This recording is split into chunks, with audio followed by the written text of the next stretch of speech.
I think that's sort of one of the key questions. Actually, sort of students, or quite a large number of them, are fairly instrumental. They're going there to get a qualification which gets them to be more employed at the end of it. I suppose one of our challenges, therefore, is to show that they will be more employable and will get more out of it and have a better experience by being more involved in actually shaping their learning whilst they're there. I absolutely agree. I mean, we've got to acknowledge that that's a prime driver. I agree with Alex as well that we can probably articulate that some of the more engaged methods of higher education are actually preparing you better for. And I think some of the student presenters have said that this morning. This is great on your CV, right?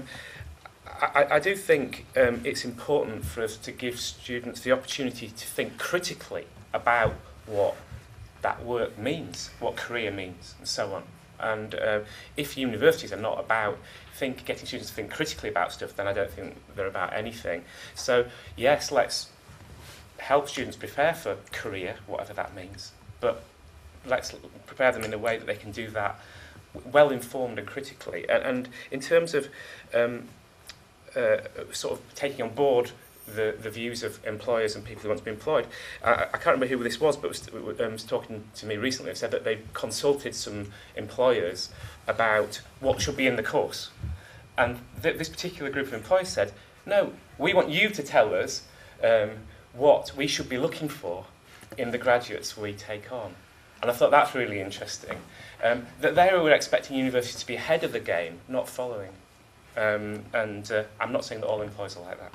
You're very right. A lot of us come to university with a view to having an improved prospect of getting a job that we want.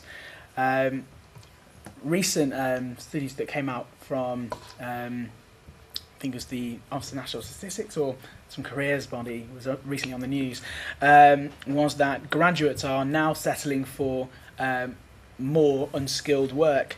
And their expectations are lower in terms of when they leave university, in terms of the types of jobs that they'll be going for. And with view to this sort of debate, I think there is an issue there in terms of making sure that students come out of university with not just a bit of paper, but a well-rounded experience. So they do have a range of skills which can be applied to a variety of jobs, so that students don't feel restricted in terms of the opportunities that are available when they enter the world of work. But as you said, I think you're very right, is that a lot of students do come to university with a view to getting a job. So it should be made very clear to them how to best improve their chances of going out and getting a job. And I think that's a job for universities to definitely look at. Students want improved job prospects. Well, of course they do, but I don't think coming to university because you want to get a good job. I think NUS's survey recently showed that that's one of the highest, one of the biggest reasons students go to university. That's absolutely fine.